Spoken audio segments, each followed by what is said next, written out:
Fala pessoal, muito boa tarde para você que está ligadinho aqui na programação da BMC News. Está começando agora o BMC Estoque, seu programa com as informações do mercado financeiro no meio do dia. Vamos conferir os destaques do programa de hoje. Simpar compra Sagamar e entra no mercado nordestino de revenda de automóveis. Enalta interrompe produção no campo de Manati por problemas na válvula do gasoduto. Pelo menos 20 bancos centrais vão realizar reuniões ao longo da semana para definir a política monetária. Tudo isso e muito mais a partir de agora, no BMC Estoque.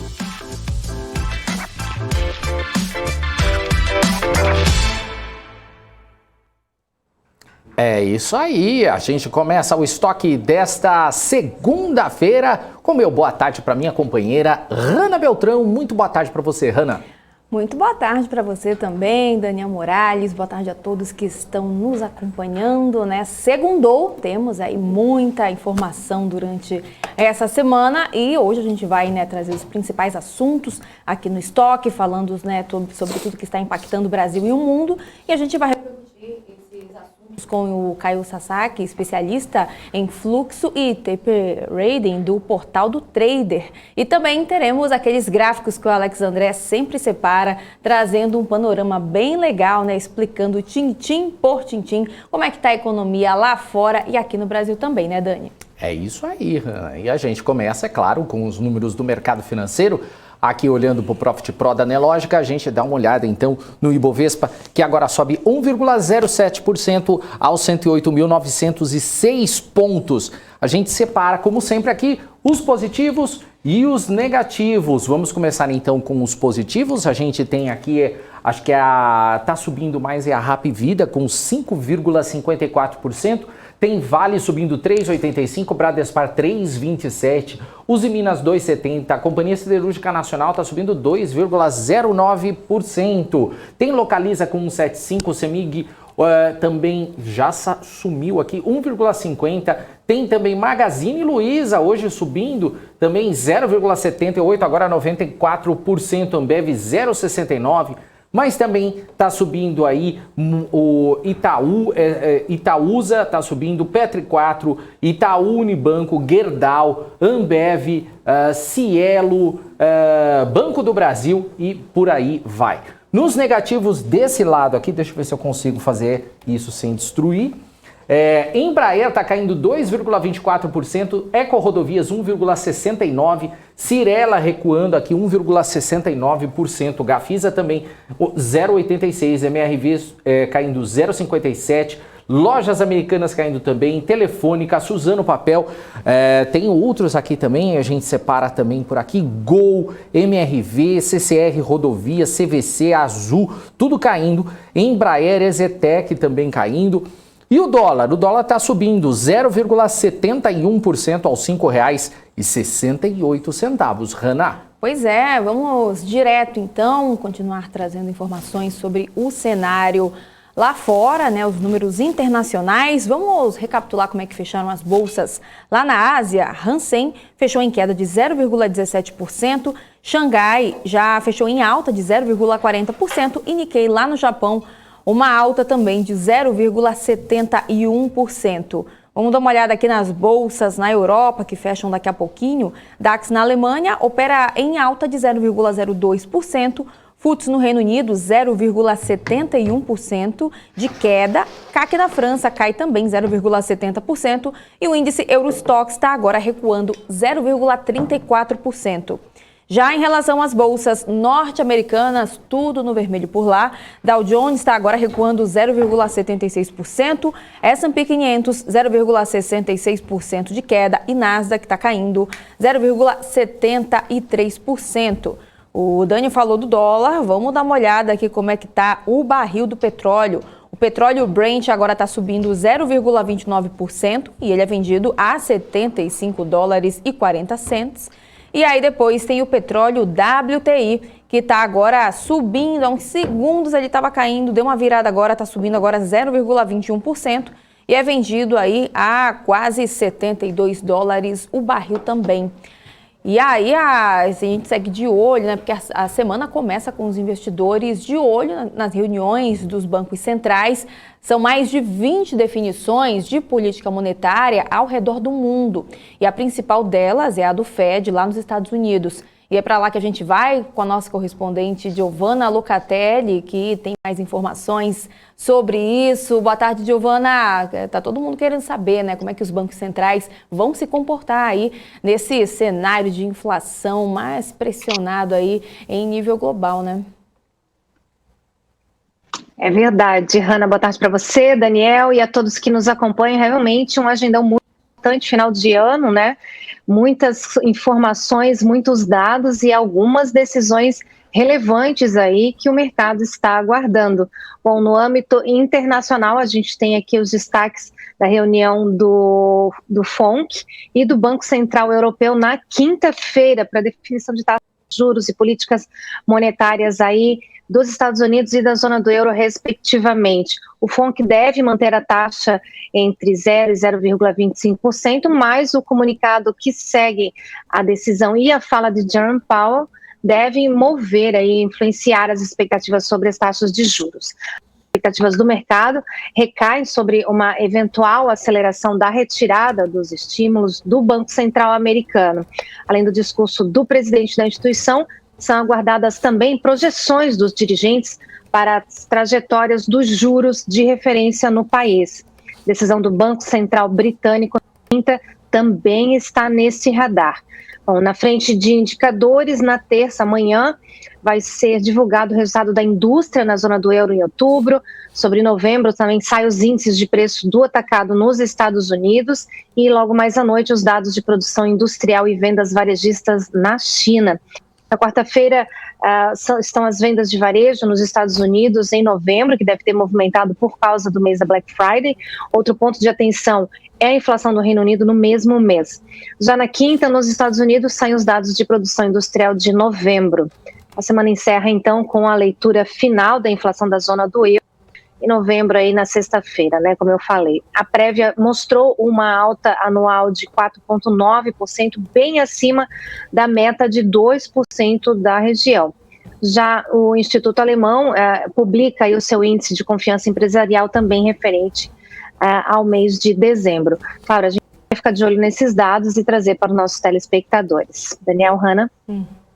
Legal, Giovana. Agora mudando de assunto, funcionários de segurança cibernética em grandes empresas de tecnologia estão lutando aí para consertar uma falha que os especialistas alertam que pode desencadear uma nova rodada aí de ataques cibernéticos em um software. O bug pode atacar grandes empresas aí como a Amazon e Microsoft que se juntaram para resolver o problema. Gostaria de saber como é que está essa investigação, Giovana. A investigação está em andamento, Daniel, e os profissionais de segurança estão focados para corrigir essa falha do sistema. E essa falha, ela é muito séria, ela foi classificada como uma vulnerabilidade de risco grave. Inclusive, o governo dos Estados Unidos entrou nesse processo aí para acompanhar tudo.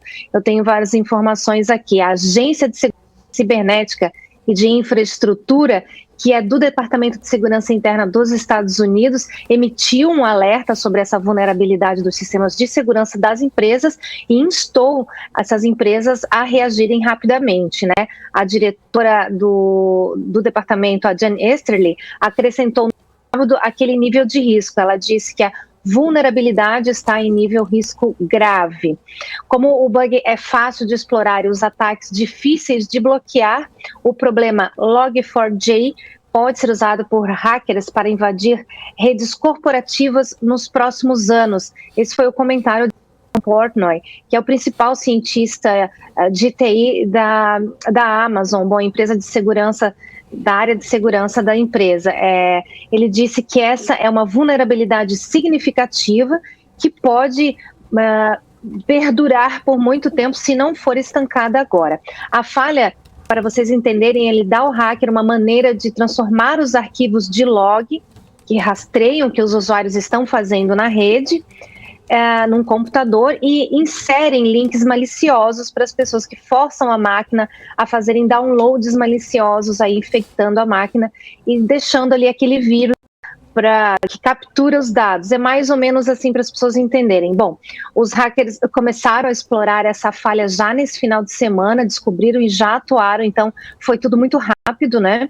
As empresas identificaram, já levaram ao conhecimento do Departamento de Segurança Interna e já estão agindo rapidamente.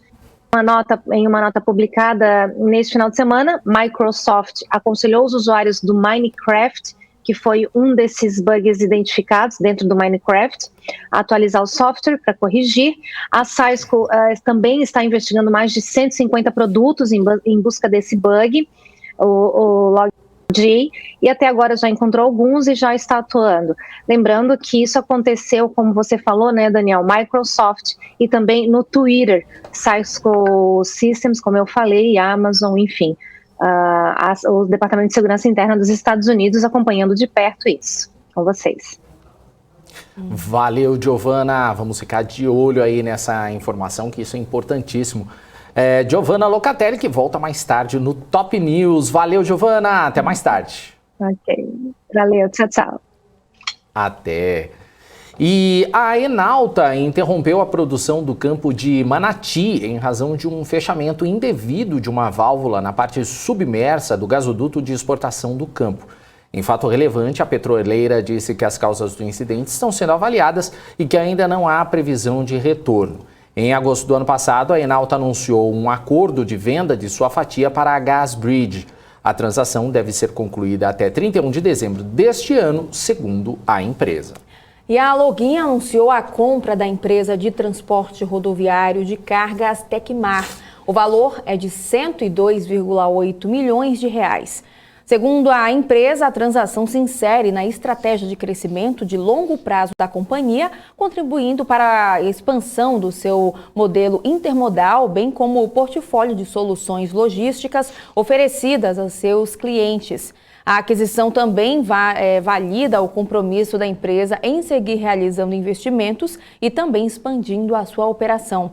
A companhia informou que o valor da transação será ajustado com base na dívida líquida, capital de giro e outros ajustes na data de fechamento. Uma parcela correspondente a 27% do preço ajustado vai ser paga à Tecmar no fechamento da transação e o restante em parcelas anuais ao longo de 5 anos. E o Brasil caiu uma posição no ranking da indústria global, segundo dados da CNI, a Confederação Nacional da Indústria. Vamos conferir os detalhes na reportagem. Segundo o levantamento, o Brasil foi ultrapassado pela Rússia, indo para a 14ª colocação na lista dos países que são os maiores produtores industriais que tiveram queda acima da média na atividade no setor. Já a China, uma das maiores potências mundiais, segue se mantendo no posto de maior produtor industrial do mundo, sendo responsável por 31,3% da produção global. O dado faz parte de um levantamento feito pela CNI, a Confederação Nacional da Indústria, com base em estatísticas relativas ao ano passado da Organização das Nações Unidas para o Desenvolvimento Industrial. A conclusão da CNI é de que a manufatura brasileira segue perdendo relevância na economia mundial. O indicador brasileiro chegou a 1,32% no ano passado, quando teve o pior desempenho tanto na produção quanto nas exportações desde o início da série histórica em 1990. Em 2019, o índice de participação na indústria, o Brasil registrou 1,35%. Entre os 11 principais parceiros comerciais do Brasil, apenas países como a China, Coreia do Sul e Holanda não perderam participação na produção e nas exportações mundiais. E a JBS assinou o acordo para a aquisição de 100% do Grupo Kings. Com a operação, a JBS agora passa a ter presença nas 3 maiores regiões da Itália, produtoras de especialidades da charcutaria, que são produtos à base de carne como bacon, presunto e linguiça. Com um investimento de 92 milhões e meio de dólares, a companhia assume 4 fábricas na Itália, além de toda a operação da Príncipe nos Estados Unidos, que inclui uma planta dedicada ao fatiamento de peças em Nova Jersey. Presente nos Estados Unidos e em mais de 20 países, o Grupo Kings é líder no mercado de produção de prosciutto de San Daniele, olha que chique, e tem atuação relevante na fábrica de presunto de Parma. Muito bem, essa eu te peguei, né? Pegou, olha, você me paga. Essa fui eu. Vamos lá, o Grupo Fleury e o Hospital Albert Einstein criaram uma empresa na área de pesquisa e testes genéticos batizada de Gênesis. Segundo o comunicado enviado ao mercado, a rede de medicina diagnóstica será a controladora nessa nova empresa focada em pesquisa científica e desenvolvimento de testes genéticos. No Fleury, os exames genéticos apresentaram receita de 66 milhões de reais no terceiro trimestre deste ano, um crescimento de 50% quando comparado ao mesmo período de 2021. A rede de laboratórios criou há alguns anos um e-commerce de testes genéticos em que as pessoas podem adquiri-los diretamente no site da companhia, sem prescrição médica. Esses tipos de exames servem para acompanhar possíveis diagnósticos como doenças genéticas hereditárias, detecção de medicamentos, alimentos e atividades físicas que geram melhores resultados. O valor do investimento não foi divulgado e a transação segue agora para ser aprovada pelo CAD, o Conselho Administrativo de Defesa Econômica. E agora, Hanna Beltrão, a gente verifica quem está no chat e também participando ao vivo aqui do BMC Stock. Vamos dar uma olhada se o meu chat aparecer. Quem que tá participando aí, Hanna? Olha, você tá zoando, hein? Que o meu tá atualizando aqui. Alô, Sandro do TI. Ó, não tá. Vai dela... falando aí que eu dou boa tarde junto. O dela tá todo branquinho. Todo aqui, branco aqui, não aparece. Me fazer. xingarem aqui, não vou ler. Não dá. Tá vendo? Ó. Apareceu, olha só. Olha, foi só falar, ó. Foi só falar, tá vendo só? Olha só, tá vendo? Ó, o rei já falou boa tarde, não sei quem que é, não sei como é que pronuncia isso aqui. E que nem essa nota aí que você colocou, né? Presuntos de passagens. Não, mas é prosciutto. Prosciutto. Coloca no chat se é presunto, se a gente tá no Brasil, a gente tá na Itália. Prosciutto é muito mais bonito, prosciutto. Prosciutto de Parma. É que você não tem paladar. Vamos lá. Aqui é só a Amazônia mesmo, gente. Lá no Nordeste. Lá no Nordeste, lá no né? Nordeste. Ney Pérez, boa tarde. Aqui o Vinícius Almeida. Oleu lá, Raniel vai zicar, seus lindos. Valeu, Vinícius. Eu sempre fico na dúvida desse zicar se é bom ou se é... Porque tem, né? Eu aprendi com jovens aqui da BMC na semana passada que tem, né? Nossa, fulano é zica, é bom. Nossa, fulano é zica, aí já é ruim. Aí não dá pra entender, né? Não, depende. O fulano é zica, é bom. Mas fulano é zicado. Zicado aí já é... Já que não é muito bom. Já não entendi. É muito bom, entendeu? Então tá bom. Rui Rengel, boa tarde. Hanna e Daniel, olha só cadê? Ó, o Éder já pedindo aqui, olha, a ajuda do Sandro. Sandro, cadê o Sandro que não vem aqui? Sandro. Rui das Neves, boa tarde. Daniel Atrasildo, Morales e Hanna. Até que hoje não foi não, até hein? Que não, até hoje que não. Foi rápido. Foi tranquilo. Hoje. O José Walter, boa tarde, meu povo e minha pova. Olha, o chofer da Pudorrana, boa tarde, dupla maravilhosa, muito obrigado. Joaquim Dias, olha, de Torres, Rio Grande do Sul. Olha só. Bacana, legal. Henrique, boa tarde, Hanna e Daniel, legal. Silvio também tá por aqui. O Edson de Martini, boa tarde, Morales e Hanna.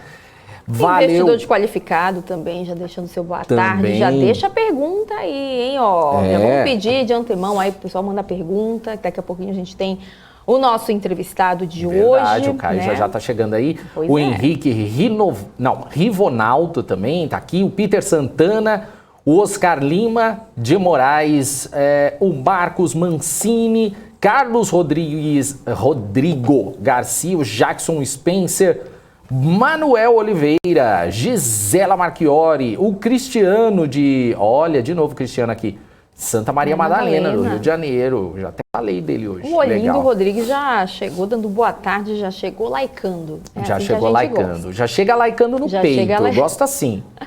Já chega assim. Valeu, gente. Já tá pedindo like, assim que a gente gosta também. Pode likear aqui que a gente gosta. Valeu, gente. Obrigado pela participação. E agora tem convidado, né, Hanna? Pois é, a gente recebe agora o Caio Sasaki, especialista em fluxo do portal do Trader. Ele que já está conectado. Ele está conectado, produção? Cadê o Caio? Olha ele aí. Oi, Caio, tudo bem? Seja muito bem-vindo aqui no BMC Stock. Legal, bacana. Oi, Maravilha, Caio, boa tarde para ótimo. você. Estava com o microfone desligado. Boa tarde. Em primeiro lugar, muito obrigado pelo convite, Daniel, Hanna. Estão me ouvindo? Estamos ouvindo sim, estamos sim. Tá. Só não estamos vendo você muito bem. Cadê você? Você está de lado. Não estou enquadrado? Peraí. É porque eu tenho muita tela, eu tenho um paredão com 8 telas e aí no final aqui eu coloco a minha câmera. Então não tem enquadramento de um olho na tela. Não, tá tranquilo. Eu tô olhando o retorno aqui do meu lado. Não tem problema, o Júnior aqui já até arrumou o seu enquadramento aqui pra gente. Já foi que foi. Grande, Júnior. Maravilha. Vai com tudo, Hanna. Bom, vamos começando, né, falar aí do taper reading, né? Como é que funciona essa técnica para acompanhar o fluxo de negociações e identificar as tendências do mercado? Explica pra gente um pouquinho isso e por onde o investidor que não tem conhecimento sobre o assunto deve começar. Maravilha, maravilha. Bom, uma história longa, né? O tape reading, ele nasce há mais de um século atrás, nos primeiros registros de negociação eletrônica da história, quando havia um aparelho muito parecido com um telégrafo, né? Onde as negociações eram marcadas com uma fita de papel. Daí vem a história do tape reading, né? A leitura de fita. Então, alguns investidores entenderam que, lendo o histórico de negociações registrados naquelas fitas, eles poderiam entender um pouco do comportamento dos preços e assim tomar algumas decisões de investimento. É claro que, daquela época, essa informação ela era convertida para uma folha de papel e ela acabava se transformando em um gráfico. Então, o que o norte-americano entende por tape reading é nada mais é do que uma análise gráfica hoje em dia, né? Bom, a história se passou e hoje em dia as negociações, né, as ofertas de compra e venda, elas são feitas totalmente através de meio eletrônico, com algumas raras exceções. Algumas bolsas ainda mantêm aí as negociações viva voz. E no Brasil ficou popularizado a técnica de tape reading quando você lê essa habilidade de contratos nos livros de oferta dos ativos e o Times and Trade, que é basicamente onde é publicado as negociações que saem, né? Eu brinco que o Times and Trade é como se fosse um diário oficial das negociações do mercado. Se saiu lá, é porque de fato alguém comprou, alguém vendeu, enquanto que o book de ofertas mostra mais uma expectativa, a intenção do mercado com suas respectivas ofertas de compra e venda. Então, observando como as pessoas disponibilizam ofertas de compra e venda no mercado e como essas ofertas são consumidas, você tem uma boa noção das demandas dos dois players, né, dos dois players que eu digo, de compradores e vendedores. E é através dessa dinâmica, dessa interação, que a gente acaba entendendo algumas movimentações de curtíssimo prazo. É importante dizer que, sobretudo, utiliza-se essa técnica para operações de curtíssimo prazo, porque até é possível olhar isso para prazos maiores, olhando posicionamento de contratos futuros em aberto, por exemplo, né, por parte dos participantes, mas o mais comum mesmo é as pessoas usarem isso como uma técnica para operar curtíssimo prazo, para operar day trade.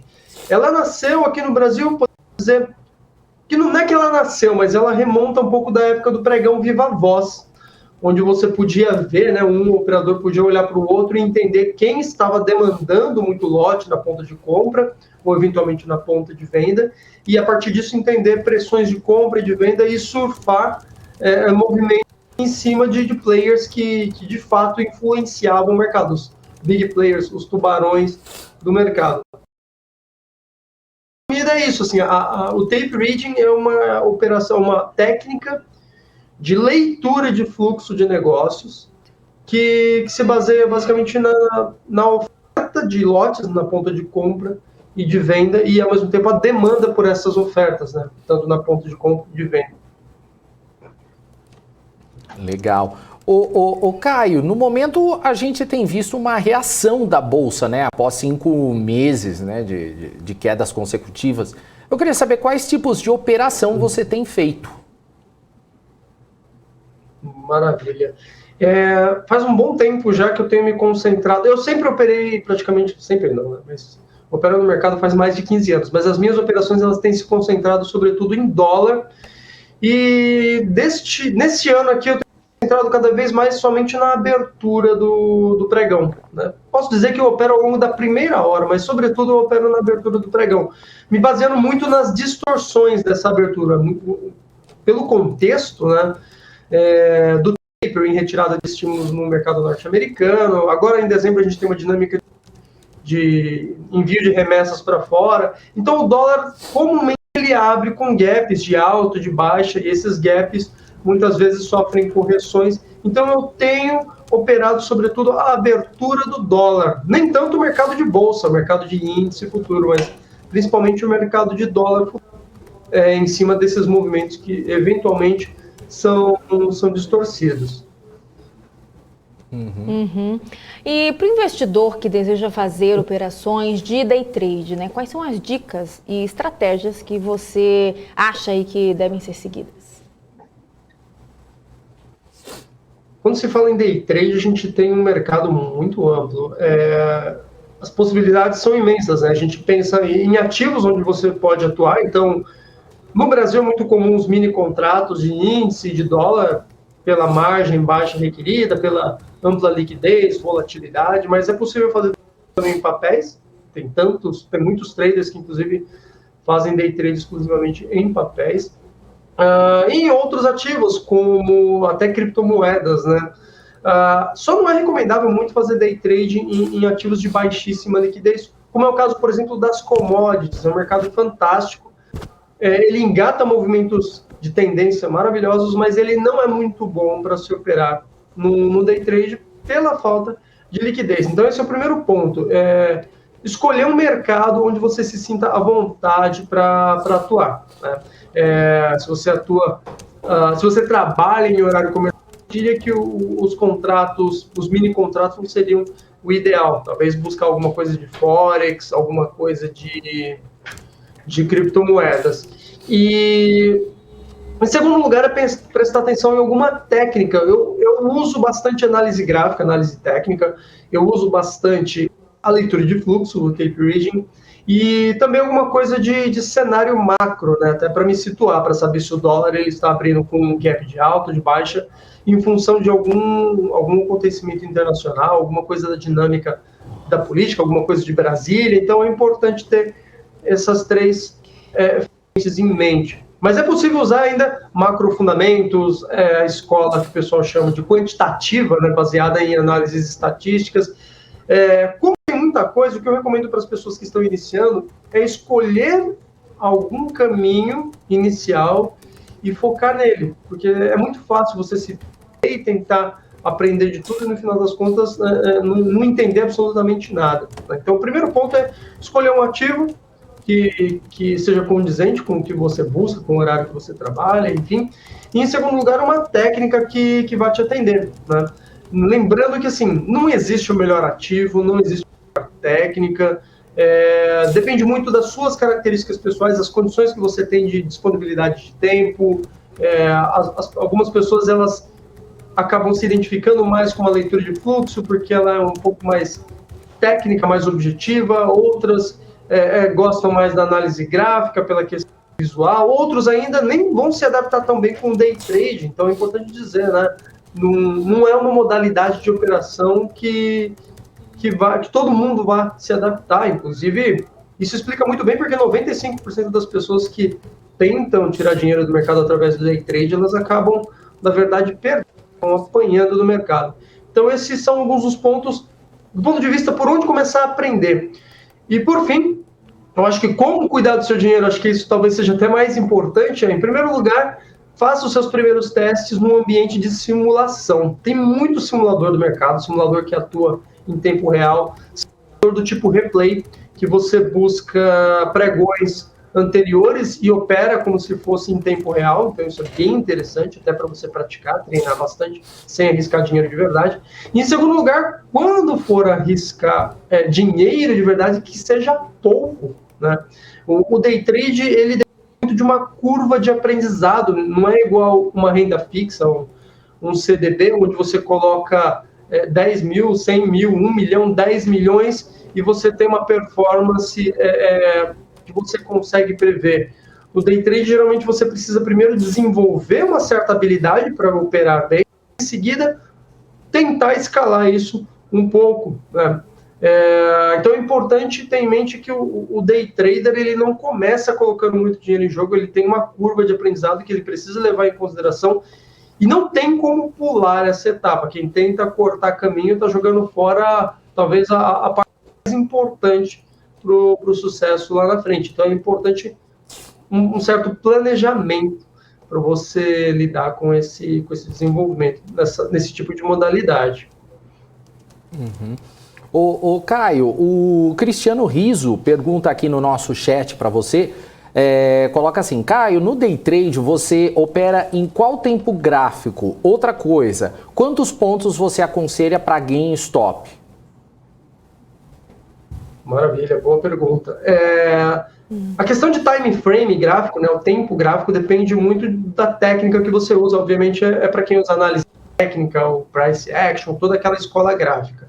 Eu sempre digo que uma boa análise ela é feita sobre diferentes time frames, porque quando você olha um time frame muito curto, você está olhando um espaço de tempo muito curto, está olhando um comportamento muito recente daquele ativo. É ideal você olhar time frames mais longos, semanais, diário, até para você entender uma tendência de longo prazo, e dentro dessa tendência, você saber se você está operando um movimento a favor dela ou um movimento de correção. E isso, inclusive, ajuda na dúvida seguinte, né? Quanto que você dimensiona o ganho, né, ou o stop loss, a perda aceitável por operação. Obviamente, se você estiver a favor de uma tendência, você pode se dar o luxo de buscar objetivos maiores, deixar a sua operação e se estender um pouco mais. Por outro lado, se você está operando contra a tendência, o ideal é buscar operações curtas, o que eu chamo de scalp, na verdade, denominado scalping trade. E neste caso, eu uso algumas ferramentas, alguns indicadores que me indicam o valor tanto do gain quanto do stop em função da volatilidade do mercado.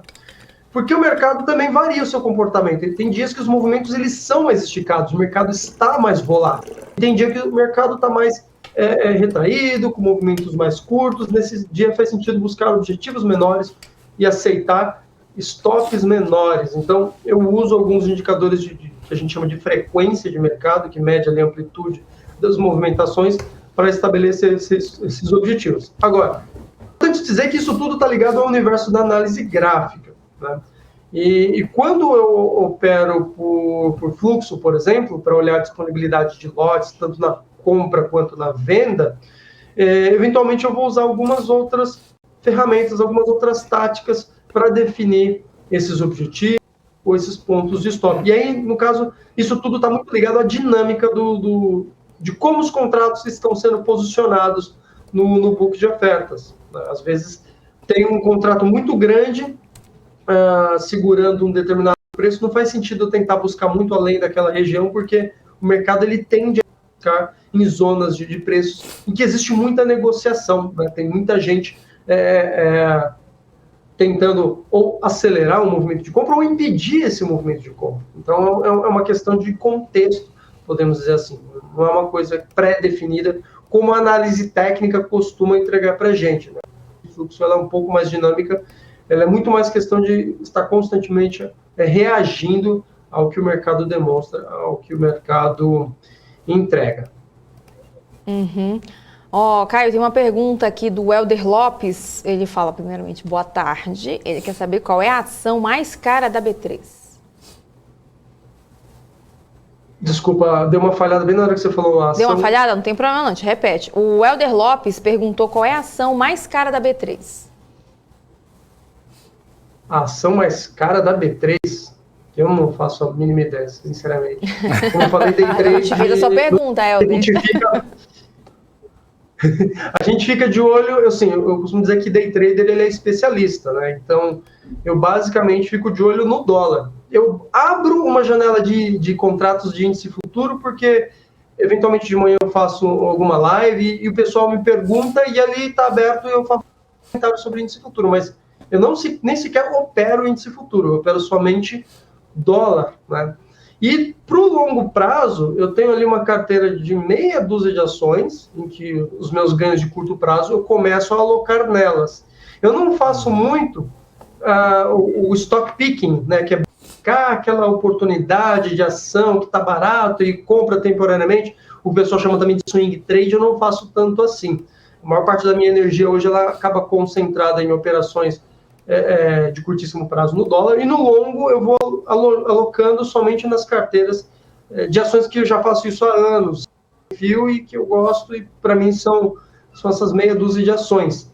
Então eu não fico muito de olho qual é a ação que está mais barata, qual é a que está mais cara, e para mim, assim, a minha postura, tem gente que o trabalho, né, desse especialista é justamente ficar garimpando oportunidades. Eu fixar num ativo só, que no caso é o dólar, e no longo prazo, aquela meia dúzia de ações que eu gosto e vou aumentando as posições nela. O Caio, além do fluxo de negociações, quais outras técnicas você utiliza e quais nichos de mercado estão despontando aí no momento? Bom, como eu disse, né, além de análise de fluxo, aliás, na abertura do dólar é importante, até porque você começa a entender como os players eles disponibilizam lotes na ponta de compra e venda no leilão de abertura, como o preço de abertura ele se forma, isso ajuda bastante. Mas além disso, como eu já disse, eu uso muito a análise gráfica, a análise técnica, né, sobretudo para analisar alguns padrões na abertura do mercado e tentar pegar uns movimentos de maior volatilidade dessa abertura. A abertura é um momento muito bom para pegar a volatilidade de mercado, porque é como se o mercado ele tivesse meio que desarranjado, né? Ele passou um tempo fechado, ele vai abrir naquele momento. Aconteceu uma série de coisas ao longo da madrugada na Ásia, o futuro norte-americano, o mercado já está trabalhando, então existe um reajuste a ser feito e nesse momento existe volatilidade. Então eu acabo usando análise gráfica. Eu todos os dias algum boletim de mercado para tentar entender um pouco do contexto, para entender se aquele desajuste ele existe por alguma razão muito clara, se sai alguma coisa muito grave em Brasília, alguma declaração de uma autoridade política, monetária. Então eu acabo usando praticamente três escolas, a de gráficos e a de contexto, né, de macrofundamento, podemos dizer assim. E com relação ao que está desapontando, eu acho que tem quase que um consenso hoje em dia com relação ao universo das criptomoedas, né? Não é um mercado que eu domino, é um mercado que eu estou começando a estudar e que muito provavelmente eu vou acabar fazendo uma migração porque eu vejo bastante potencial. É um mercado onde eu vejo muita gente caminhando e tem pouca gente que entende de operações de curto prazo atuando neles, né? Então, é um mercado de muita oportunidade. Já diz um velho ditado, né, que quem chega primeiro bebe água limpa. Então, como tem pouquíssima gente que já tem pouca gente que entende de day trade, domina técnicas de day trade, ainda mais em criptomoedas, onde muita gente está se aventurando, está lá de curioso, eu acho que tem bastante coisa interessante a se fazer no mercado. Então, é algo que eu, particularmente, estou mapeando e devo intensificar a minha atuação aí no ano de 2022. Uhum. E, Caio, muita gente começa, né, a fazer day trade e acaba perdendo dinheiro. Tem alguma técnica para minimizar os riscos, né? Eu sei que isso é uma pergunta que muita gente gostaria de saber a resposta. Quem faz day trade também faz swing trade? Como é que o investidor pode identificar o seu perfil de investidor? Maravilha, ótima pergunta, aliás. Em primeiro lugar, como minimizar? Eu comentei a importância de utilizar um simulador, né? O simulador é importante para você testar algumas estratégias, para você testar algumas questões operacionais, de habilidade operacional mesmo, de aprender a colocar uma ordem no mercado e posicionar essa ordem rápido, e zerar uma operação, e ler e interagir com a tua ferramenta, a tua plataforma. Então, o simulador é o primeiro ponto. O segundo é estabelecer um capital fixo e, obviamente, limitado para você não perder mais do que você deveria, né? Então, tem muita gente que, sem se dar conta, acaba se tornando uma espécie de apostador no mercado, porque perde dinheiro, fica nervoso, quer recuperar o que perdeu, coloca mais dinheiro em jogo, perde mais e aquilo vira uma bola de neve. Então, é importante você definir um capital. É importante ter um planejamento, de preferência com a ajuda de algum profissional, porque como é que você vai planejar algo que você não conhece? É como se você tentasse tratar alguma doença, algo sem nenhum conhecimento médico. Então, é importante a ajuda de um especialista para ele te ministrar, vamos dizer assim, um planejamento de trading, né? Um trading plan, para uma série de pontos, metas, objetivos, prazos, valores que é aceitável perder, e, enfim, é importante ter em mente isso. E esse aprendizado, ele custa dinheiro, você lida com dinheiro, o teu erro custa dinheiro. Então é importante entender que é algo que envolve, sim, um planejamento financeiro, você colocar um capital em risco, é como um empreendimento. Você está abrindo um negócio que você não sabe se vai dar certo e você precisa ter em mente que aquele capital está em risco e pode ser que no final de todo o processo aquilo não vingou, aquilo não deu certo. Então é importante ter esse planejamento e em mente isso. E tanto é que eu sempre digo que o day trade ele é voltado para uma pessoa que não deveria depender daquilo num primeiro momento. Porque é como se fosse obrigar a pessoa a sob forte pressão de obter resultados em algo que ela não conhece, que ela não sabe, o que piora mais ainda o desempenho dela, né, sendo uma pessoa iniciante. Então, é uma modalidade interessante, mas precisa ter um certo cuidado, precisa levar em consideração que ela exige uma curva de aprendizado. Como eu disse, eu comparei com a renda fixa, é diferente da renda fixa, onde você recebe uma recomendação, você aloca ali aquele dinheiro e esquece, você nem precisa sequer trabalhar esse dinheiro no dia seguinte, ele vai estar automaticamente rendendo, né? No day trade não, exige a presença de um trader tomando decisões, encontrando bons pontos de entrada e de saída. E aí, indo para outra pergunta, a questão do swing trade, né? É possível, muito possível, aliar day trade com swing trade. No entanto, é importante levar em consideração que essa modalidade, ela requer tempo, né? Tempo para você ficar em frente à tela, analisando, buscando oportunidades, executando as ordens, e é difícil para quem não tem tanto tempo assim. Normalmente, quem lida com essas duas modalidades é porque tem tempo para passar o dia inteiro em frente ao computador e negociar nas duas modalidades, né? Normalmente, você não faz várias coisas ao mesmo tempo, né? Operar day trade enquanto encontra oportunidades para subir. Normalmente, quem trabalha bem as duas modalidades foca normalmente no curto prazo, em algum momento do dia. É mais comum focar no curtíssimo prazo no período da manhã, porque é quando a volatilidade e o volume são mais interessantes no mercado. Eventualmente, por conta de agenda macro, né, sai ali uma ata do Fed, sai ali o Fed, o Banco Central Norte-Americano, sai uma ata do Banco Central Norte-Americano, uma declaração ali de ajuste de taxa de juros, normalmente isso sai na parte da tarde. Ok, dá para operar na parte da tarde, porque é quando vai ter uma boa volatilidade. Mas, normalmente, o cara que opera day trade, ele está na parte da manhã. E aí, na parte da tarde, é o horário que você tem um pouco mais de tranquilidade para analisar algumas oportunidades de médio prazo, que seria o swing trade, e poder operar sem se atrapalhar, né? Sem contar que o swing trade ele também traz a vantagem de poder contar com o auxílio de analistas, né? De especialistas, com recomendações. Então, você meio que pode apelar para uma segunda opção. No day trade isso é um pouco mais difícil, porque como muitas das operações são muito rápidas, não daria tempo hábil de um especialista ele encontrar uma oportunidade, escrever a recomendação, enviar, na ponta final o trader, o cliente, ele lê aquilo e processar e executar a ordem. Às vezes a tomada de decisão precisa ser em questão de segundos. Então, normalmente um serviço de análise, a menos que seja para traçar relevantes de suporte e resistência, tirando isso, ele não é muito recomendável. O médio para longo prazo é um serviço excelente, que acaba ajudando bastante o trader. Nossa, eu estou escutando aqui um barulho, a minha filha gritando, tá? Então, nenenzinha recém-nascida de 3 meses, não liguem. Não tem problema. Se ela é pequenininha, tá desculpado. Trabalhar de casa. Não tem problema, não. Não tem problema. Ô, Caio, uma pergunta que eu queria fazer para você é o seguinte. Eu tô vendo algumas pessoas aqui no chat questionando a forma como você trabalha. Falam que é tela demais, que não é assim que se trabalha e tudo mais. Eu, particularmente, não estou nessa condição porque eu sou jornalista, eu estou aqui para questionar, não para questionar o seu trabalho, mas para questionamentos, né? Eu queria saber por que você usa todas essas telas e por que as pessoas questionam. Qual que é a diferença de você trabalhar nesse sentido em relação a outras pessoas? Tá.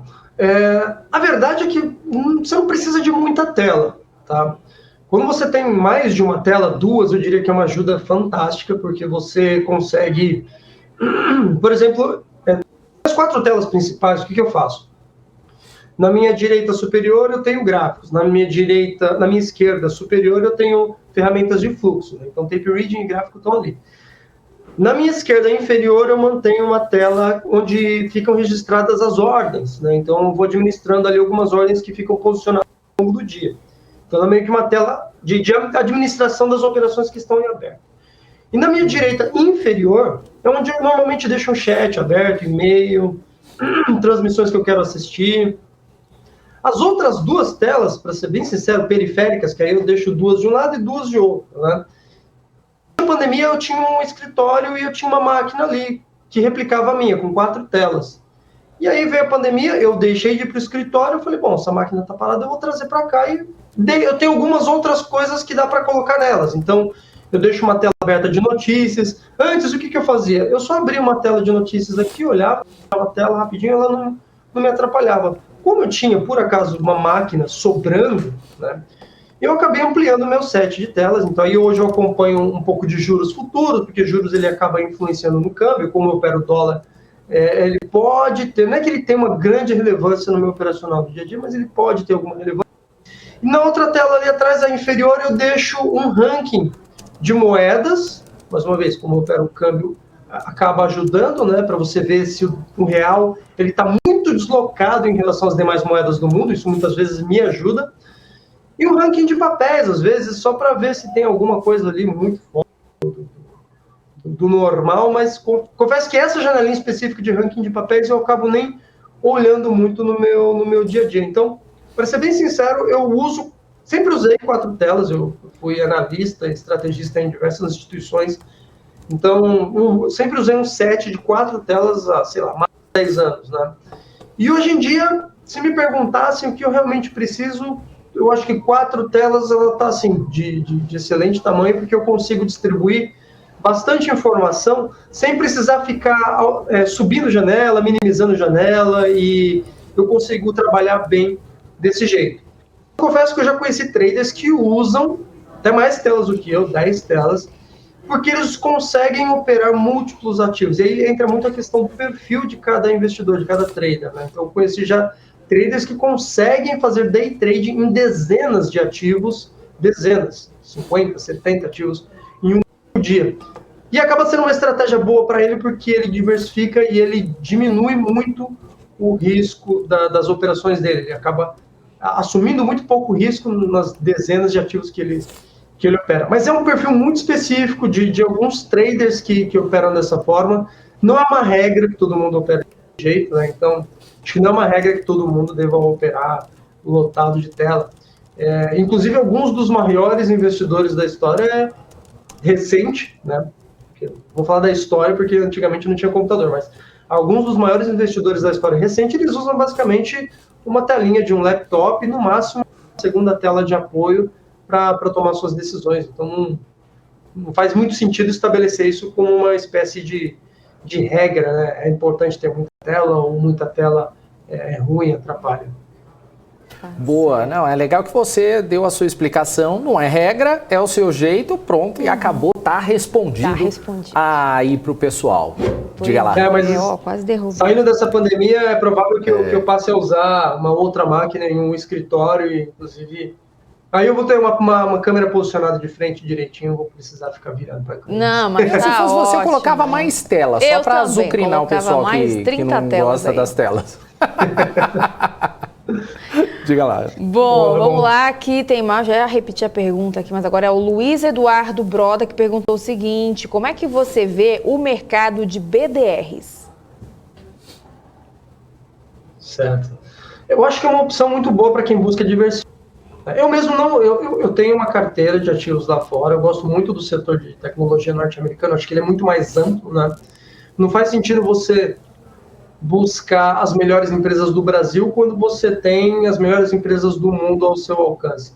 Então, eu acho que é uma excelente porta de entrada, acho que cada vez as pessoas estão buscando diversificar sua carteira com ativos internacionais.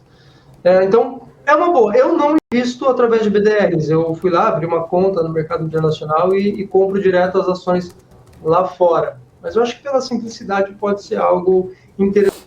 Não me pergunte sobre se tem vantagens fiscais, se tem essas questões, porque eu estou pensando em repatriar meu dinheiro, então não estou muito preocupado com isso. Faço lá as declarações certinhas, mas eu não sei dizer, ir a fundo para dizer se tem alguma vantagem ou desvantagem fiscal, mas assim, eu vejo como uma coisa boa para abrir as oportunidades, expandir o leque do investidor brasileiro. Tá? Basicamente isso. Legal. Boa.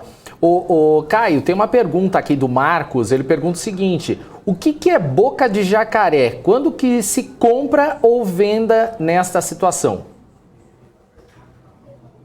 Olha só que interessante. O Boca de Jacaré é um setup, né, baseado em bandas de Bollinger, que é um indicador. Por sua vez, ele é baseado num cálculo estatístico de desvio padrão. Basicamente, as bandas de Bollinger, elas superior e inferior, que ela diz o quanto o preço ele tende a desviar em relação a uma média central. E quando o mercado ele lateraliza, ele fica muito travado, as bandas de Bollinger elas se estreitam e ficam numa posição horizontal. Claro que o mercado ele não tende a ficar lateralizado para sempre, né? Geralmente ele lateraliza quando existe um clima de indefinição, e uma vez que sai desse clima, ele engata normalmente uma tendência, seja de alta ou seja de queda. E no momento em que ele engata a tendência, o que acontece com essas bandas? É uma banda que indica volatilidade, né? Então, quando ele engata uma tendência, a volatilidade aumenta. E aí essas duas bandas, elas se distanciam, muitas vezes para direções opostas, até voltarem a se ajustar lá na frente, novamente. E o pessoal chama de boca de jacaré, porque quando lateraliza, você vê duas linhas, né? Duas linhas, e quando a volatilidade abre, quando o escolhe um lado e ele dispara o movimento, essas linhas elas tendem a divergir, então eles dizem que é como se fosse um desenho de um jacaré abrindo a boca, por isso que eles chamam de boca de jacaré. O mercado acabou popularizando dessa forma. Mas pode ter outros nomes, como breakout, não? Breakout é um rompimento de acumulação. E aí, normalmente, o pessoal associa. Que o breakout não necessariamente utiliza esse indicador de banda de Bollinger. Então, é um pouco mais específico a história do boca de jacaré. Mas, basicamente, é um setup, né, um indicador do início de um movimento tendencial após um certo período de lateralização. Boa. Uhum. É isso. E, Caio, a gente está chegando aí no final do ano e todo mundo, é claro, começa a fazer planos para 2022. Daniel Morales já tem uma lista, ele tem um caderno com os pedidos dele. Papai E quais são as expectativas, na sua opinião, e as estratégias também para aproveitar as oportunidades aí dos próximos meses? Muito bom, muito bom. A gente tem aí um ano de 2022 bem complicado em termos de definição de mercado, porque a gente tem um ciclo de eleições, né, e isso traz indefinição. O mercado não toma posição diante desses cenários. É só olhar historicamente, né, anos de eleição, o mercado normalmente não assume uma direção. Além disso, a gente tem a questão da retirada de estímulos e aumento da taxa de juros no mercado norte-americano, o que por sua vez pode provocar uma pressão de compra no dólar, né, uma vez que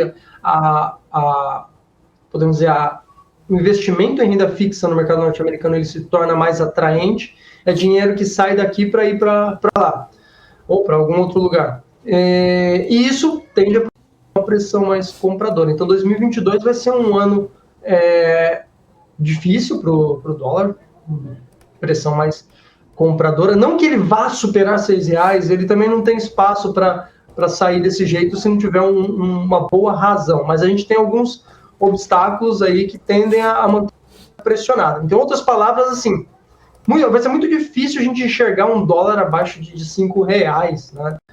Teria que ter algumas coisas muito bem alinhadas, e num ano de eleição a gente sabe bem que os projetos políticos enfim, de ajuste fiscal, eles não tendem a caminhar bem, porque os governantes eles estão preocupados em se reelegerem ou reeleger um candidato que eles estão apoiando. Então o mercado ele fica dependendo muito do cenário político, e o cenário político esse ano ele basicamente trava. Então vai ser um ano bem difícil por conta disso, somado, como eu já disse, a questão internacional. O fato de que lá fora a gente está tendo retirada de estímulos e o aumento de juros aí no início do ano que vem, e isso tende a impactar no comportamento, não só do mercado, né? Comportamento do câmbio global. Legal. Caio, eu gostaria que você deixasse aí a sua mensagem final, mas antes de mais nada, a gente gostaria de agradecer a sua presença aqui no BMC Stock. Maravilha, eu que agradeço. Saudades do tempo que eu podia dar opinião à torta direita, assim, porque quando eu era analista eu podia usar o CNPI e falar à vontade. Hoje, como trader, a gente tem uma certa limitação com relação a essas questões de opinião, né? Verdade. Vamos lá, dentro do que eu posso, eu gosto de compartilhar muito aquilo que eu sei. Então, se ajudou alguém, eu fico feliz já com isso. De modo geral, se alguém quiser entender um pouquinho mais do que eu faço, o que eu ensino, é só acessar o portal do Trader, né, portaldotrader.com.br. Nas redes sociais, pode me encontrar basicamente no Instagram, né, Caio Sasaki. E fica o convite. O portal, porque lá vocês vão encontrar o maior acervo de conteúdo gratuito sobre investimento em renda variável, sobre trading, tá? E desde já também, muito obrigado, Daniel, Hanna, pelo convite, prazer imenso estar aqui com vocês. Mandem um abraço aí para o Messi, que fica aí nos bastidores, grande amigo dos tempos de investimentos, gosto muito dele. Manda um abração ali para ele, para a Paula. Pode deixar. Saudades deles. Opa, legal. Passa aqui para tomar um café com a gente, com certeza. Caio, um abraço para você, dá um beijo na filha aí, dá um abraço nela, que eu acho que ela tá precisando de você, viu, agora.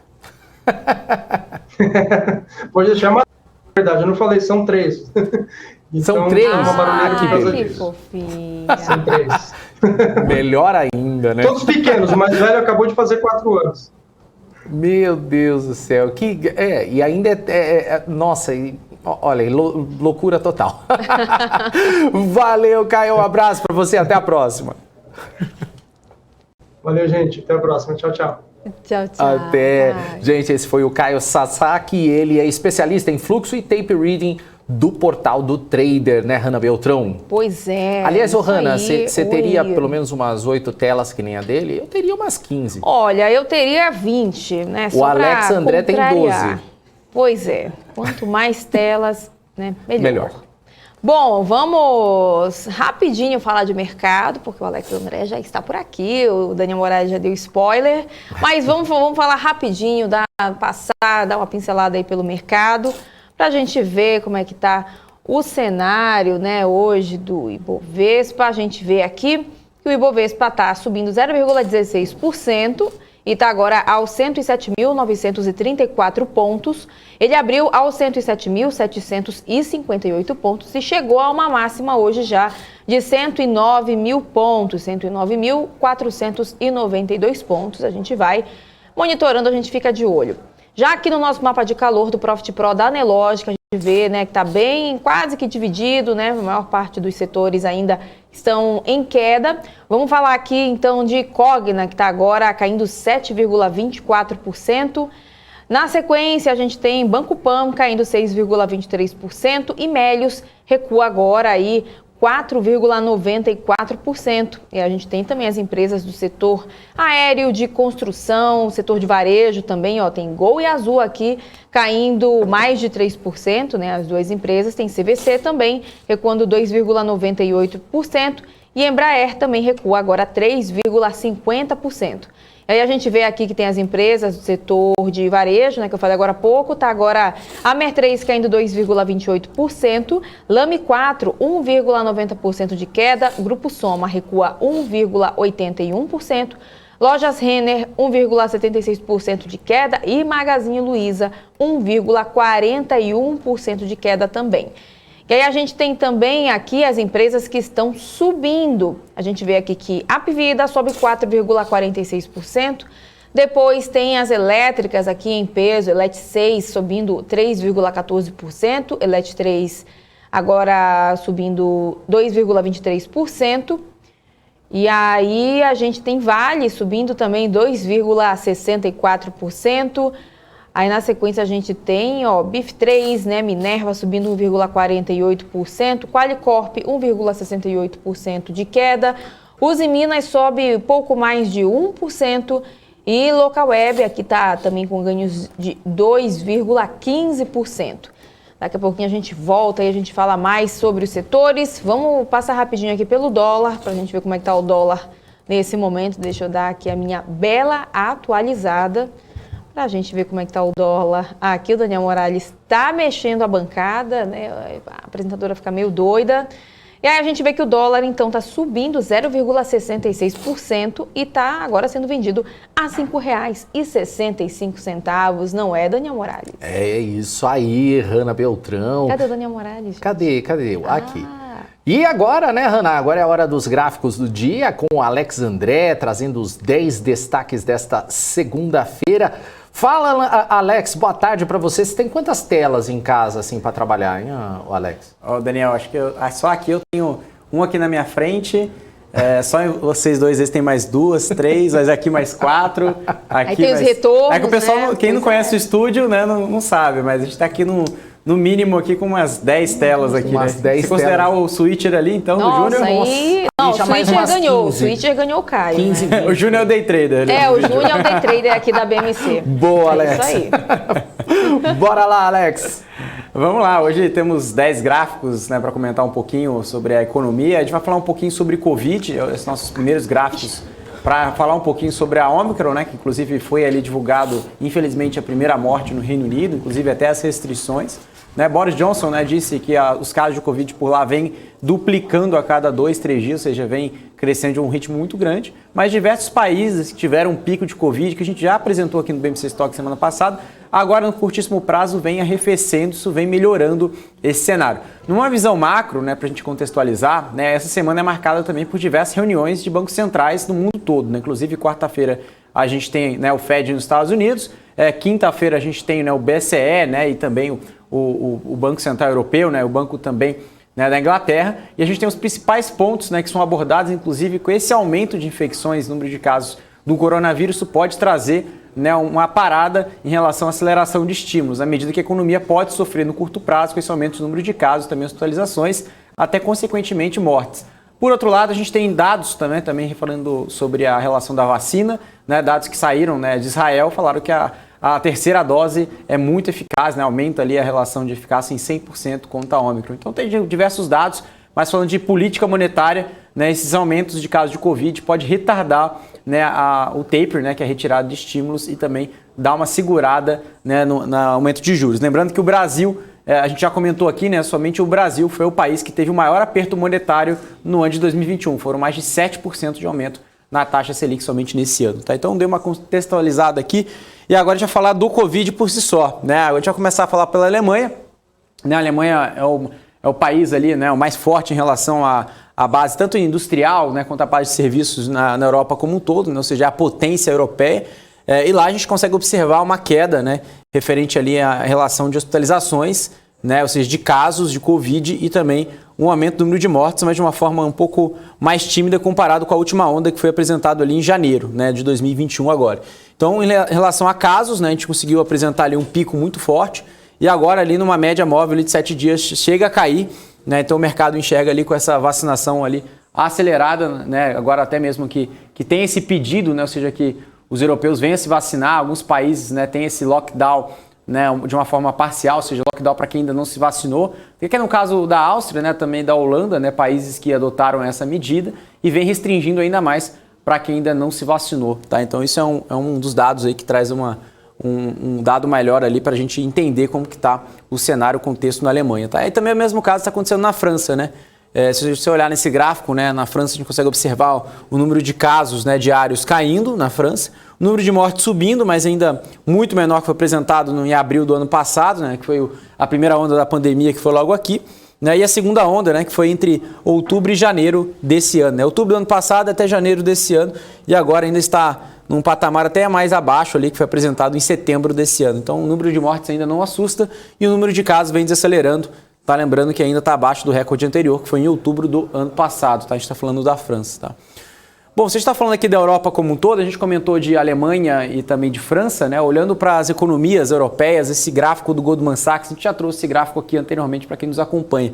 E esse gráfico a gente sempre atualiza semanalmente para a gente entender, né, o grau, né, ou seja, a escala de reabertura da economia. Ou seja, lembrando que até 0% são economias que já voltaram, né, ao patamar pré-Covid, e abaixo dos 0%, ou seja, negativo em menos 20%, menos 30%, menos 40%, ou seja, ainda que faltam a retomar ao nível pré-pandêmico. Tá? Então a gente tem aqui, em relação a tanto a economia internacional, doméstica e também de uma forma como um todo, né, a gente consegue lembrar, ver aqui nas três linhas aqui no curto prazo, né, que a Europa está batendo ali um nível próximo a 40%, né, ou seja, em relação a volta da retomada, ou seja, em torno ali, né, de 60% já voltou ao nível pré-pandêmico, mas ainda falta um patamar próximo de 40% ainda a retomar. Tá? Lembrando que a gente já teve esse número ali próximo a julho, né, que foi um número ali mais otimista, mas agora a gente está se distanciando desse número, claro, com as preocupações da Omicron, que inclusive quanto maior a preocupação, menor a gente vai conseguir observar nessa relação de crescimento voltando ao nível pré-pandêmico. Então esse gráfico é muito interessante. Agora, né, na média, a gente está girando em torno de 23%, tá? Numa semana aí finalizada no dia 5 de dezembro, tá? Bom, o que é interessante, o Marco já comentou muito desse gráfico, né? Acho que vale a pena até retomar, falar um pouco desse número, né? É o PE ratio, né? Ou seja, a relação de preço-lucro, né? Price Earnings das 10 maiores companhias dos Estados Unidos, né? E essa relação, né, essa métrica, né, de preço-lucro, está chegando a níveis próximos, né, do tech bubble, ou seja, dos anos 2000 ali, né, quando teve a crise da .com, né, que a gente tem que contextualizar, né, de forma geral, inclusive o próprio Saravalli já disse isso, né, ou seja, o momento das companhias agora é totalmente diferente, né, ou seja, tanto a estrutura de capital até a relação da geração de caixa das próprias companhias, muitas companhias que queimavam caixa lá atrás, hoje são companhias geradoras de caixa, e muitas companhias que não existiam hoje, né, claro, e foram extintas ali nos anos 2000. Teve ali uma forma, como a gente pode dizer ali, uma separação de companhias que vieram se consolidar nos últimos anos e gerando, né, muito caixa e tornando-se empresas dominadoras, né, nas suas determinados setores, né, inclusive a própria Apple, né, a Apple já está batendo ali próximo de 3 trilhões de dólares de valor de mercado, ou seja, uma única companhia, né, mais valiosa do mundo. Inclusive aqui na B3, se a gente somar, né, o market cap aqui da Bolsa do Brasil não chega nem próximo, né, a R$1 trilhão, né, muito longe disso. Tá? Então aqui a própria Apple a gente consegue observar essa grande discrepância. Uma companhia nos Estados Unidos é maior do que a Bolsa inteira aqui no Brasil quando a gente fala de valor de mercado. Então a gente consegue observar essa grande discrepância e inclusive se a gente olhar em relação a esse gráfico aqui, né, ou seja, em relação a média, né, ou seja, de price earnings, né, a gente consegue observar, né, que para 2022, né, tem essa relação dessa métrica próxima à tech bubble, mas os analistas não estão preocupados. Né? Por que não estão preocupados? Ou seja, essa bolha talvez, né, não possa explodir, né, como pode se dizer, porque o cenário é outro, né, como eu disse. Além da estrutura de capital, as companhias têm, né, um lucro projetado, né, ou seja, quanto em relação a EPS, de lucro por ação também projetado para cima, para 2022. Inclusive, eu trouxe esse gráfico também na semana passada, falando do consenso do S&P 500, que dita muito sobre essas 10 maiores companhias em relação à expansão, não só de relação, né, de upside, e também a maior parte dos analistas acreditando que o S&P 500 pode fechar em torno de 5 mil pontos para o ano que vem, assim como margem, né, de lucro das companhias em alta e também, claro, a companhia entregando cada vez mais lucros e gerando mais caixa em relação com esse movimento desafiador no mercado, ou seja, as companhias vêm dominando e vêm aí naquele movimento que os analistas chamam de winner takes all, ou seja, as companhias maiores vêm dominando os mercados menores que sofreram com a pandemia. A gente fala muito de aquisições, né, tanto em relação a M&A, foi muito forte nesse ano, chegou até a bater recorde, né, então isso a gente vai falar um pouquinho também nas próximas apresentações por aqui, tá? Bom, comentei bastante sobre isso porque eu quero contextualizar esse próximo gráfico, né, do Goldman Sachs. E nesse relatório aqui do Goldman Sachs, né, eles falam que 5 ações corresponderam 51% do retorno do S&P 500 desde o final de abril. Quais são as empresas? Microsoft, Google, Apple, Nvidia e Tesla juntos respondem por mais de 1/3 do retorno acumulado do ano do S&P 500, que foi em torno de 26%. Tá? Depois de contribuir com o dobro do peso inicial no retorno do índice, essas ações passaram a representar 22% do S&P 500 por valor de mercado, um aumento de 4 pontos percentuais em relação ao início do ano. Ou seja, para quem não conhece muito, né, a relação do próprio índice, ou seja, o índice ele vai ganhando força, ou seja, ele vai ganhando peso, né, ele vai aumentando a sua representatividade à medida que o índice vai subindo. Né, como se fosse na medida que o índice vai comprando as ações que mais sobem, né, então isso vai ganhando representatividade dentro do índice. Então a gente consegue lembrar aqui nessas ações, né, como Nvidia, Tesla, né, Facebook, Microsoft e Apple, né, são as ações que mais outperformaram em relação ao índice. E tirando aqui também a gente tem outras companhias, né, que tiveram ali uma menor, né, representatividade. Tá? Então a gente consegue observar aqui nessa linha, né, em relação ao peso, né, ou seja, em relação ao tamanho do peso inicial, né, no índice do S&P 500, e agora em relação, né, ao tamanho de retorno, né, year to date dessas companhias de representatividade do índice. Tá? Então isso que é muito interessante esse gráfico aqui do Goldman Sachs, que foi encerrado ali no dia, esse gráfico tem ali a data encerrada no dia 9 de dezembro. Tá? Então em relação a 35%, né, do S&P 500, quando a gente fala aqui do year to date, a gente consegue observar somente nessas 5 companhias. Tá? Então, ou seja, a maior parte são as large caps que estão ali outperformando e mostrando resultado na Bolsa Americana. Tá? Bom, se a gente está falando em relação à Bolsa Americana, né, acho que a gente vale a pena lembrar também, né, falando em torno do contexto global, né, ou seja, das ações mundiais, né, medido aqui pela MSCI World. Os movimentos de PE, né, são fortemente correlacionados positivamente com as revisões de EPS, né, como eu falei, earnings per share, ou seja, lucro por ação, isso de acordo com o JP Morgan, tá, esse gráfico. E de acordo com o setor de estratégia do JP Morgan, abrindo aspas, né, ele diz, embora as revisões de EPS tenham rolado, não as vemos se tornando negativas por um longo período de tempo. Tá? Então, ou seja, eles observam que essa relação ainda pode subir, né? Ou seja, tanto de PI, né, quanto de PS, já é muito correlacionado, a gente consegue observar esse gráfico desde 99 em relação, né, tanto PI quanto earnings, né, ou seja, EPS, comparado ali com as ações mundiais, tá? Que a gente está falando aqui de MSCI World, ou seja, as ações globais têm um alto índice de correlação em relação ali ao preço-lucro. Tá? Então, não Goldman Sachs, JP Morgan espera que as revisões aí tenham começado a ter um movimento positivo daqui para frente, tá? Depois desse movimento negativo no curto prazo. Bom, a gente estava falando em relação a M&A, né? Ou seja, esse movimento foi muito forte, né? A gente falou muito de SPACs, né? M&A. Agora a gente vai comentar um pouquinho sobre o braço, né, de Venture Capital, né? Ou seja, investimentos de risco. Então, esses investimentos na Europa, né, esses retornos dos investimentos de capital de risco europeus excederam os investimentos semelhantes dos Estados Unidos em todo o período nas últimas 2 décadas. Tá? De acordo com o estudo, né, anual dessa indústria de Venture Capital, o capital de risco europeu deve ultrapassar 120 bilhões de dólares em investimentos totais esse ano, ou seja, nessa linha aqui. Né?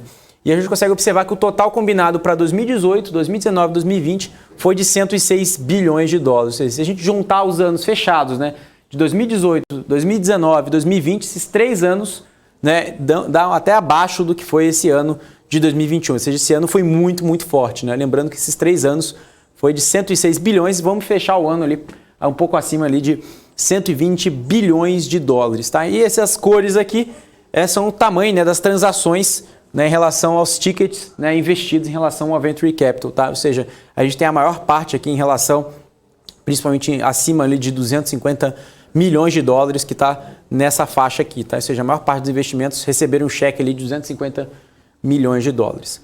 Bom, a gente vai falar um pouquinho agora sobre a relação de revisão de earnings, né, na Europa, né, o que é interessante, né, principalmente do Eurostoxx. A gente consegue observar esse movimento muito forte, né, que aconteceu tanto no ano passado, né, de forma negativa, agora para esse ano foi muito positivo, comparado aos anos que não foram outlier, ou seja, tanto esse ano de expansão quanto no ano passado de queda. Né, a gente consegue observar esses anos aqui de 2013, né, 2014, 15, 16, 17, 18, 19, todos esses anos, né, quando a gente fala aqui de revisão de lucro, né, claro, esse gráfico que está na base 100, a gente consegue observar um crescimento ali próximo de 0 até um pouco abaixo disso, né, ou seja, revisão de earnings.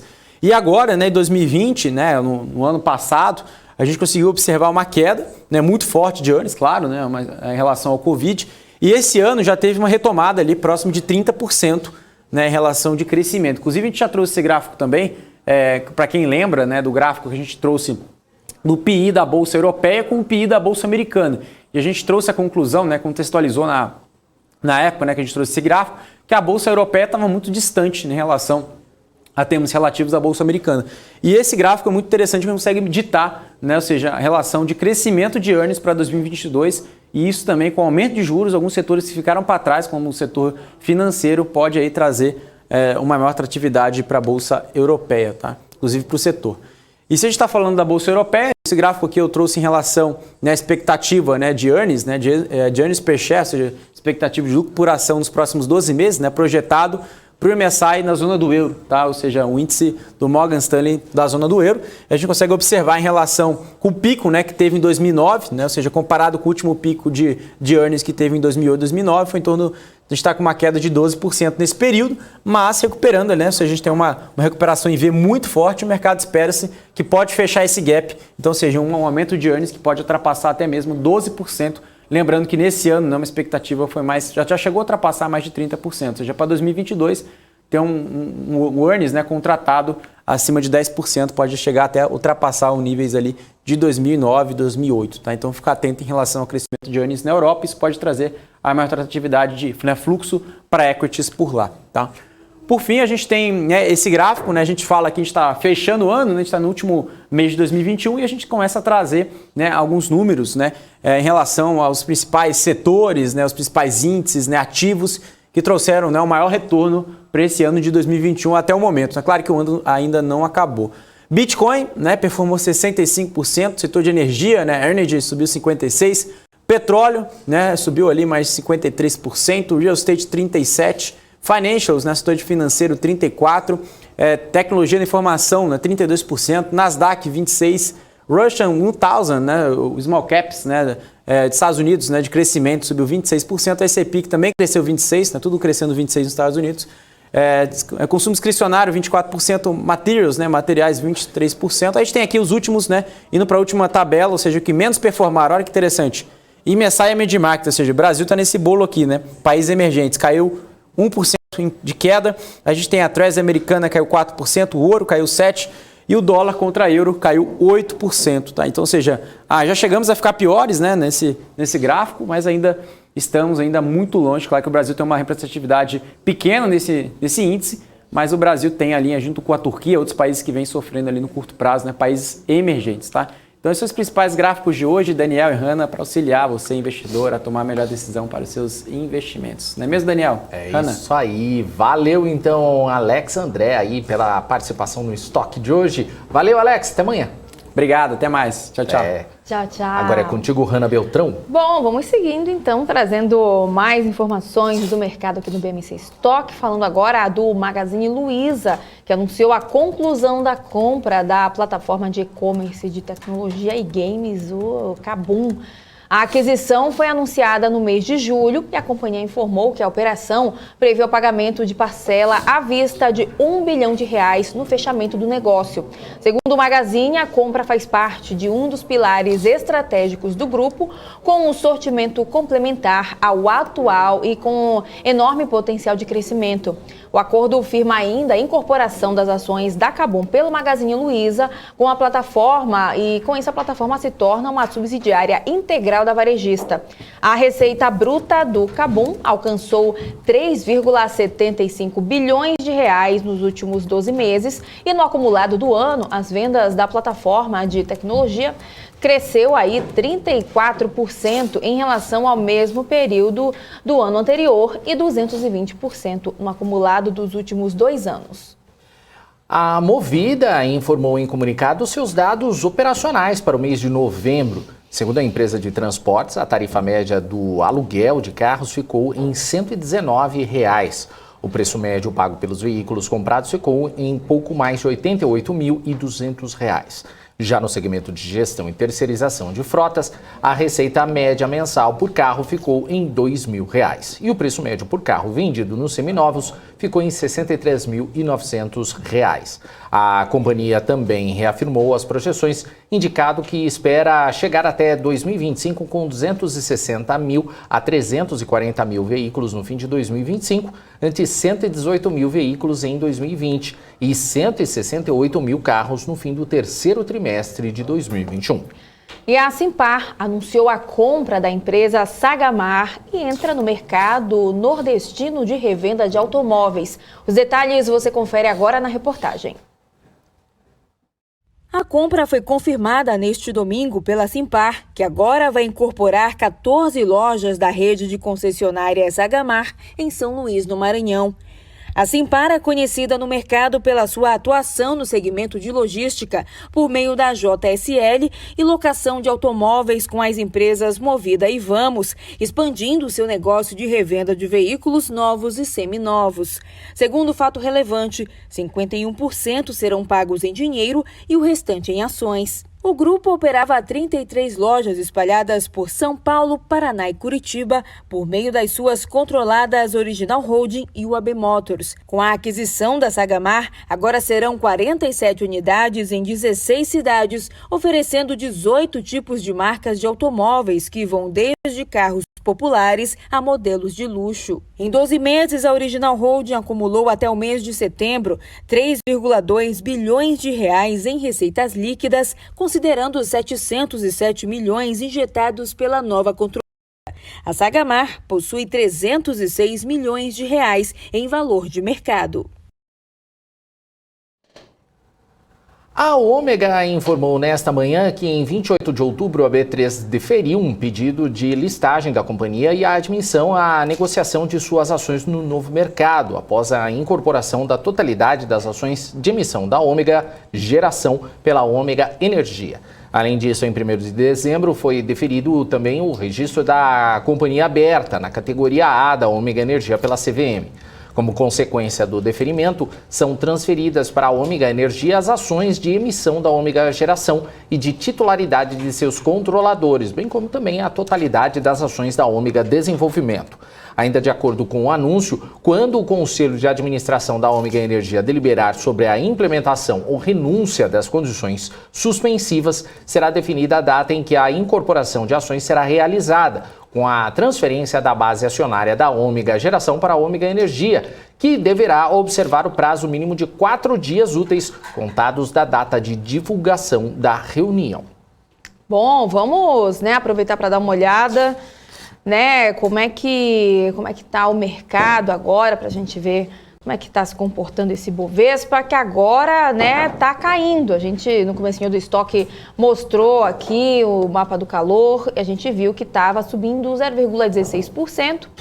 E agora a gente vê, então, que está recuando 0,07% e está aos 107.686 pontos. Ele abriu aos 107.758 pontos. Teve uma máxima aí, na primeira parte do pregão de hoje, e aí chegou nos 109.492 pontos, e aí a gente vai monitorando, esses números aqui, que agora está caindo 0,04%. Vamos dar uma olhada aqui no mapa do calor, no nosso Profit Pro da Anelógica, para a gente ver aqui que, a maior parte dos setores, a gente vê que estão, caindo. E aí a gente vê aqui que o Banco Pan está recuando 6,75%, depois Cogna recua 6,55%, e aí depois aparece aqui Melius recuando 4,68%, Exetec está caindo agora 3,99%, tem também Cyrela, do mesmo bloco, recuando 3,11%, e aí depois a gente vê aqui que tem as empresas do setor aéreo, setor de varejo também. Tem agora, a gente vê aqui a Azul recuando 3,63% e a Gol cai 3,54%. A Embraer também, a montadora de aeronaves, está recuando agora 3,78% e a CVC cai 3,86%. Aí a gente vai dar uma olhada agora para a gente ver como é que são as empresas aí do setor de varejo. A gente vê aqui que tem Magazine Luiza recuando 2,83%. Na sequência, a gente tem Amer 3 recuando 2,63%. Lame 4, 2,10% de queda e Via 1,64%. Daqui a pouquinho, né, tem várias empresas aí do setor. Também tá, a maior parte, né, estão aqui entre as maiores quedas. E aí depois a gente vê PetroRio recuando 2,32%. Depois Braskem, 1,09% de queda. Petri 4, 0,91% de queda também. E entre as maiores quedas, eu estou vendo aqui, estou só dando uma passada aqui para olhar para vocês. Sul América está caindo agora 1,53%. Alpargatas, 1,33% de queda também. Natura, 1,49% de queda. E também, né, tem empresas aí do setor de bancos, setor de energia também, né, estão entre as maiores quedas de hoje. As papeleiras também, a Suzano está aqui entre as maiores quedas. Shoppings também está, né, aqui, e Dux fazendo, né, o mesmo bloco aí com Cogna, e Dux está caindo também 1,04%. Já entre as maiores altas tem a Apivida subindo 3,84%. Depois a Vale aqui subindo 1,55%. As elétricas também estão por aqui. Elet 6 agora sobe 2,22%. Elet 3 está subindo 1,41%. Aí depois tem Localweb subindo 1,35%. Qualicorp 0,96% de queda também. Sabesp está subindo 0,96%. Estava olhando para a empresa coleguinha do lado. Grupo Fleury está aqui também, né, figurando entre as maiores altas de hoje. O Grupo Fleury que sumiu aqui das minhas vistas. O Grupo Fleury está agora subindo 0,94%. E aí tem BIF3 subindo 0,91%. E deixa eu ver se tem mais. Marfrig também está subindo 0,64%. Aí depois a gente vê que tem Açaí com alta de 0,41% também. E Bradespar sobe agora também 2,07%. Aí tem depois Copel, Taesa, né, as empresas aí também do setor de energia. E nesse momento só Petz do setor de varejo está subindo, né? Petz sobe agora 0,10%. E aí a gente vai, né, monitorando como é que vai ficando esse cenário aí ao longo do dia. Vamos dar uma olhada aqui no dólar para a gente ver como é que está o dólar. Deixa eu atualizar aqui o dólar. Vamos atualizar o dólar.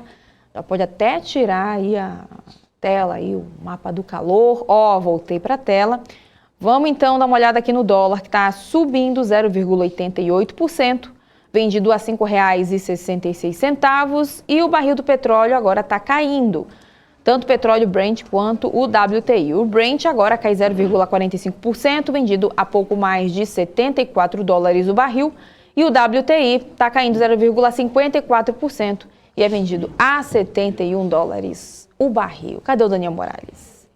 Por que eu tô sozinha? Ah, olha aqui. Ele aí. Tudo bem? Tudo bem? Tudo bem. Tudo bom? Como aí. estamos? Como estamos então hoje, né? Estamos bem. Hanna, a gente já está se encaminhando para o fim do programa. Ah, então você está me expulsando, então, é isso? Tô. Ah, então tá bom. Então deixa eu levantar aqui, não, mentira. Você viu que não precisou muito, né? Cadê o Rodrigo Lopes só colocando aqui, não preciso fazer minha audiometria. Escutei o professor Cabral falando no fundo. Ah, sim. Você vê? Tá vendo, gente? Sim, é assim. Sim, você escutou bem. É complicado. Ó, o Rodrigo Lopes está falando assim, ó, estou sendo mal educado. Boa tarde, Daniel, Hanna. Como vocês estão? Como foi o final de semana? Boa semana para vocês e para o resto da equipe. Obrigado, Rodrigo Lopes. O Rodrigo que sempre nos alimenta aqui. Não, tô brincando, né? Ele que forneceu um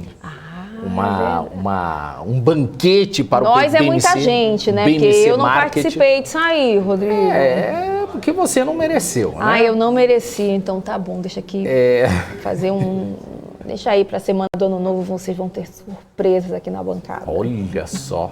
Então tá bom, quero só. Ai, meu Deus. Ai, meu Deus. Ó, o Rock Schnapps aqui errou o canal, né? Ele achou que tava em um, agora tava, mas tá em outro, né? Nossa, que comentário ainda. Pedro Henrique também tá por aqui. Moisés Henrique da Silva também. O Vinícius, olha a zicada aí. Não sei se é bom ou se é ruim, tá vendo? Gente, para de me confundir com essa história de zicada aí. Ela é zicada. É. Hoje ela Não, tá eu sou zica. zicada. Hoje eu tô zica, hein? Hoje ela tá Hoje zica. eu tô zica. Ó, o MPK aqui, Zax também tá por aqui, Adriano Bulizani. Ó, o Zax tá perguntando alguma notícia da Evergrande. Daqui a pouco o professor Alexandre Cabral, o professor Alan Gani Olha ele falando, respondem essas perguntas. Você mesmo. Eles estão falando assim, os dois estão falando. Vão sim, mas que eu vou mandar vão pergunta sim. lá no chat pra eles. Vão deixa. sim, vão falar como é que tá a situação, olha só. O chofer da Poodle, Hanna, também tá aqui, ó, incrível a sintonia entre Hanna e Daniel. Entre Hanna e Daniel. Bora dar até um soquinho aqui, ó, pra comemorar. Grande Hanna, Poodle. Até a Hanna tem chofer e eu não. A Poodle Hanna, né? Hanna não é olho grande, né, Morales? Comedor de amendoim, é verdade. Ah, não, e depois que deu pau aqui na sexta-feira, né, no market, a gente ficou do lado de fora comendo. Happy hour não... Tá vendo? Só não me convidaram, acabou a luz. A gente selecionou Felipe só Rodrigues, os Hanna. melhores. É isso aí. Ai, Bom, meu chega, Deus né? do céu, Tem muita coisa aqui pra Hanna. Bora, Gente, manda mensagem pois é. pra Hanna. Não, manda Não, tô brincando. Gente, valeu, obrigado aí Ai, pela Daniel. participação. O BMC Stock vai chegando ao fim. Eu continuo aqui com o BMC Market até as 3h30 da tarde. E a Hanna, hein, Hanna? E a Hanna? O que acontece com a Hanna hoje? A Hanna volta mais tarde com o BMC Business, porque hoje a gente conversa com a Movida para conhecer um pouco mais sobre essa empresa. Pois é, então eu vou esperar todo mundo, porque eu estou fazendo o convite, o pessoal está mandando. Quero agradecer ao pessoal que está mandando pergunta lá no chat, ajudando esta apresentadora que vos fala agora. Então eu espero todo mundo, né? Às 18h45 ou 15 para as 7, como você preferir, ou 6h45 no BMC Business. Ao vivo, hein? Ao vivo, espero todo mundo. Ao vivo, muito bem. Valeu, Hanna Beltrão. Agora dá espaço aí pro Alexandre Cabral. Tchau. Tá bom, tchau, tchau. Beijo.